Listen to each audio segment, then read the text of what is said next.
Assalamualaikum warahmatullahi wabarakatuh.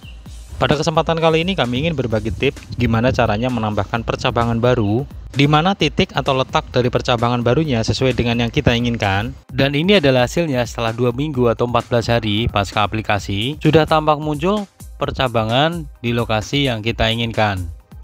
Dan ini adalah penampakan 2 minggu sebelumnya. Bagi kami cara ini cukup efektif karena tanpa pengeratan ataupun tanpa pemangkasan. Sebelumnya kami ingin sedikit mengulas cara yang umum dilakukan untuk mendapatkan cabang atau ranting pada suatu tanaman.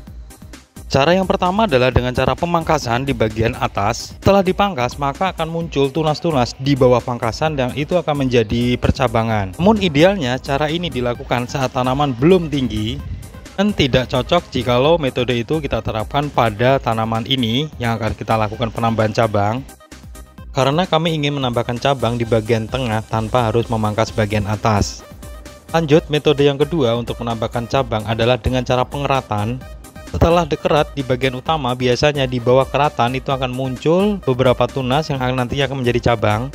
Kelemahan dari metode ini adalah meninggalkan bekas keratan, di mana itu akan berpengaruh pada estetika tanaman. Meskipun nanti akan menyatu kembali, namun butuh waktu yang relatif lama. Lanjut, cara selanjutnya adalah dengan cara dirundukkan atau dirubuhkan. Maka setelah batang utama dirundukkan, akan muncul dan tumbuh tunas yang nantinya akan jadi ranting di beberapa titik. Namun kelemahan dari metode ini adalah tunas yang muncul itu hanya tunas yang menghadap ke atas, sehingga ketika batang utama ditegakkan kembali, percabangan yang dibentuk hanya pada bagian sebelah saja. Metode selanjutnya adalah dengan cara grafting. Ini sudah kami pernah upload, nanti linknya kami sertakan dalam deskripsi. Untuk metode ini memang dibutuhkan keterampilan dalam hal grafting.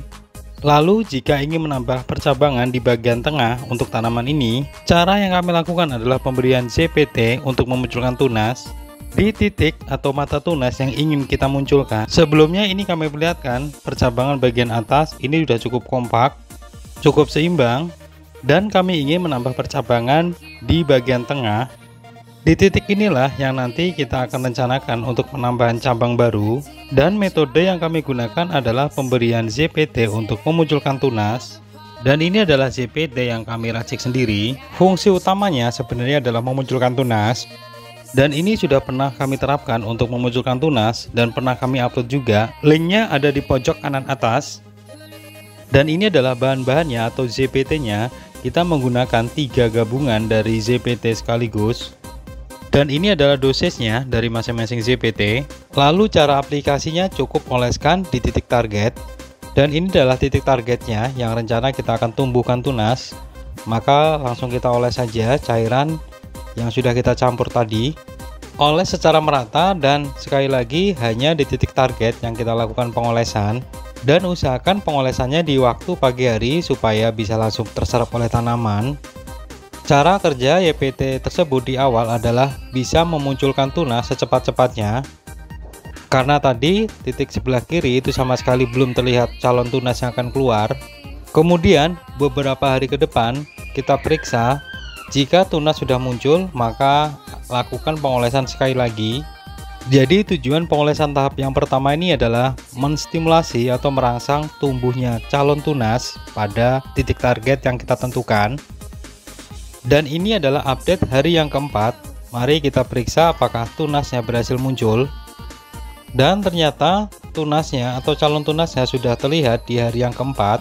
Meskipun masih terlihat sangat kecil, namun setidaknya ZPT tersebut berhasil menstimulasi keluarnya tunas pada titik target yang kita tentukan. Setelah calon tunas sudah terlihat, hal yang kita lakukan adalah melakukan pengolesan untuk yang kedua kalinya. Tujuan pengolesan yang kedua ini supaya mata tunas yang sudah keluar ini bisa langsung tumbuh bisa lebih cepat. Jadi lakukan pengolesan yang kedua dengan hormon yang sama, kemudian dengan dosis yang sama.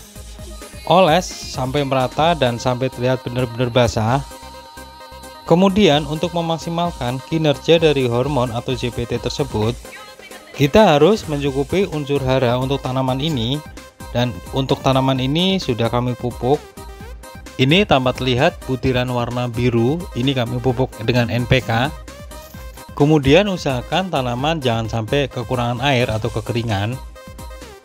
Langsung kami update setelah 2 minggu atau setelah 14 hari. Dan inilah update-nya setelah 14 hari. Dan ini adalah tanamannya. Sekali lagi kami pastikan ini adalah tanaman yang sama. Lanjut, fokus untuk percabangan baru. Sudah tampak keluar daun dari tunas yang muncul. Daun terlihat tampak sehat, tidak gosong. Kemudian tangkai yang nantinya akan menjadi batang, maksud kami menjadi percabangan, juga terlihat sehat. Untuk itu tidak perlu dilakukan pengolesan kembali.